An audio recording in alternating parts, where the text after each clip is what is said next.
In an ideal setup, you shouldn't ghost people, right? And I agree, you shouldn't. And at the same time, sometimes you do ghost people. And sometimes it's, in my opinion, it's deserving. Because why should someone keep putting up with you and talking to you and letting shit slide and being hurt? You're not making any changes. So at that point, I don't owe you an explanation. I'm out of here. That's how I feel. I'm out of here. Right? And then again, I understand you because we kind of have the same attachment style. Right? Once we get to this fed up level, we dissociate, we detach, and we leave. And I'll be the first to say it. I'm out of here. I'm not going to sit up here and keep having this with you, man. Like, I get it. I'm not what you want. It is what it is. And then going through this also made me realize, like, nigga, do you even know what you want? Because I thought I wanted you. I liked you a lot. But shit, was that just an attachment? Was that just infatuation?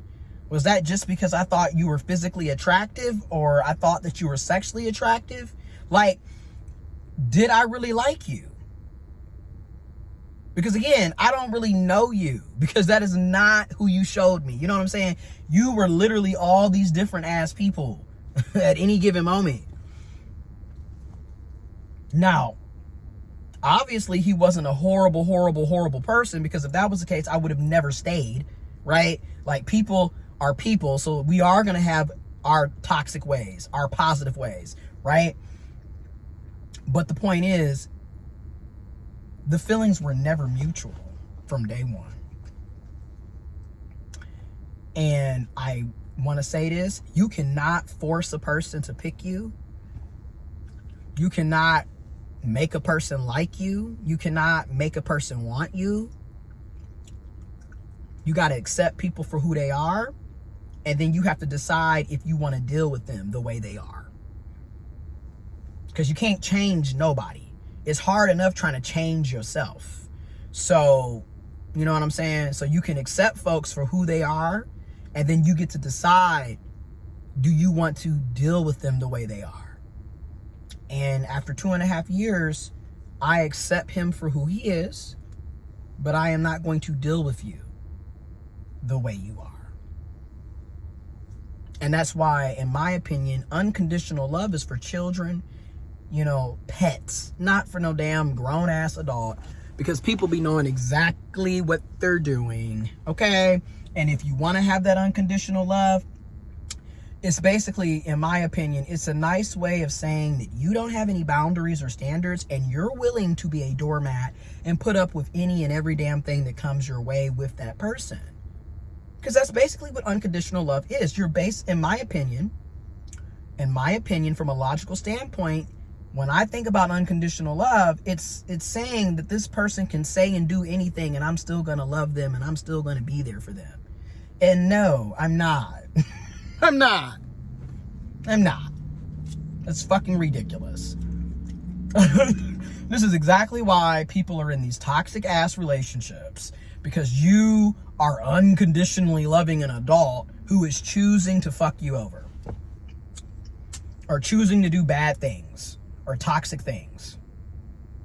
And like I said, you can't force nobody to be something that they're not. You can't force nobody to change, but you don't have to put up with them in that capacity. And a lot of times, like I said, I detached. I've been gone for 11 weeks, no contact permanently. It hurt, because I really wanted this to work. I wanted to be with him. But now that I'm having time to think about things, it's like, did I want to be with him? You know what I'm saying? Like, I'm really thinking about shit now, for real, like really processing, which is another reason why I personally cannot monkey branch from person to person. I need time to think, to feel, to heal, to process.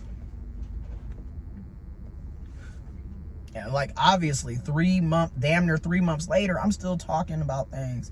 So no, I'm not I can't be with nobody right now.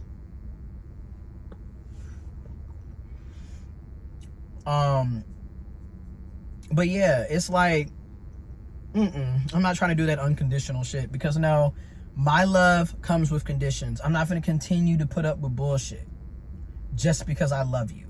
And also, therapy made me realize, back to the attachment issue, a lot of us with these attachment issues, we put up with our parents unconditionally fucking us over, neglecting us, abusing us, not showing up for us. And then you turn around and end up attracted to people in relationships or situationships with people that resemble your parents.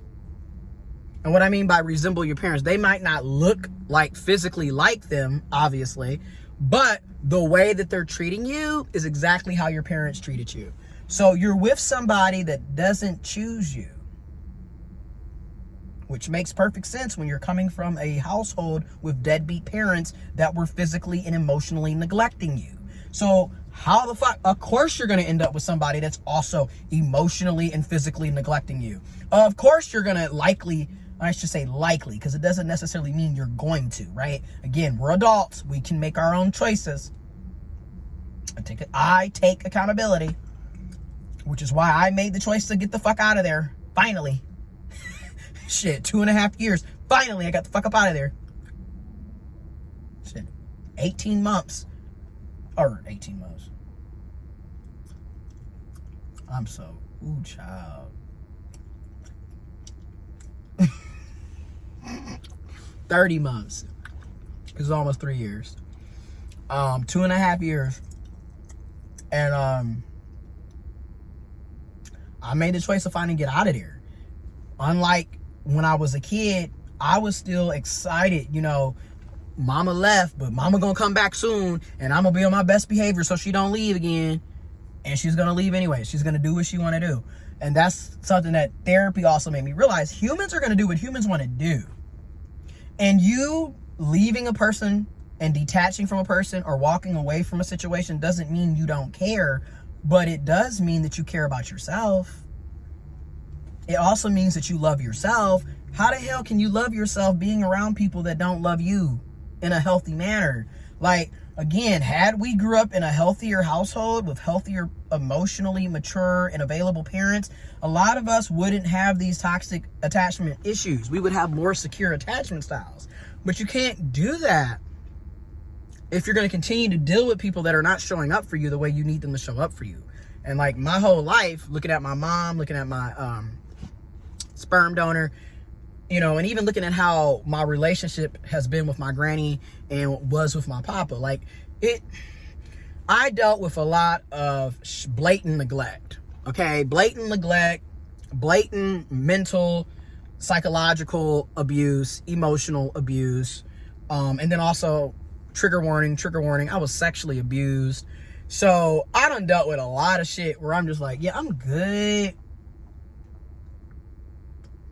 And then being real, right? Like full transparency. Most of my abuse has been at the hands of cisgender men, of cis males.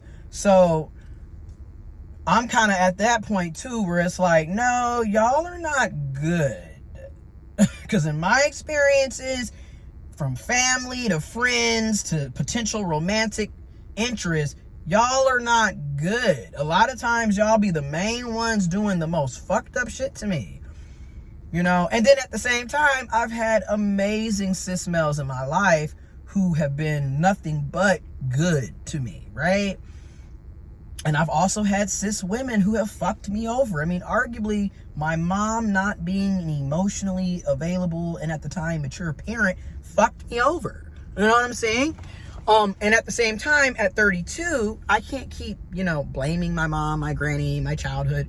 You know, now it's like, hey, you get to pick and choose who's in your life. You do not have to put up with people who cannot show up for you. And vice versa. If you're not showing up for people and I'm not doing what's good for you, leave my ass alone too, right? We are all old enough now to make decisions and choices for ourselves. And yeah, I'm sorry, but I don't do that unconditional love. You're an adult, okay?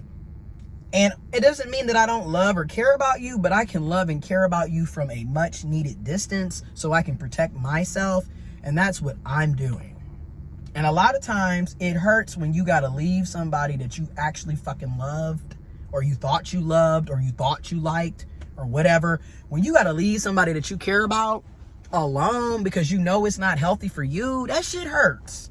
Because who want to be leaving people that you like? You don't. But you get to a point where this is not okay. And if I continue to be in this, I'm going to spiral. And I don't have time for that. Nigga, you know what I mean? Like, I'm not 15. I'm not 25. I'm 32. Lord willing, ancestors willing. Shit, with this country, who knows? Willing. In October, I'll be 33. I'm too old to be sitting up having, you know, new edition heartbreaks and shit. Like, as you get older, you got to grow up. And you got to start making those more mature decisions with your life and deciding, hey, I am not finna relive this bullshit. I'm out of here. It's gonna always be love. I'm gonna probably always like remember you and think about you. And yeah, I think about you every day. I care about you, but I care about myself enough to know I was never what you wanted, and I decided to leave for myself. Hopefully, you will get with the person that's right for you, or you will be right for you. Hopefully, I'll get with the right person for me, or I will be right for me. That's really how I look at it now. Anyways, I don't know if these videos are going to be uploaded or not. They might, because I've really been doing this talk therapy a lot more this year. Like, way more, bro. And that shit is very expensive. This working, 70, 80 hours a week shit is also really tiring. But welcome to life.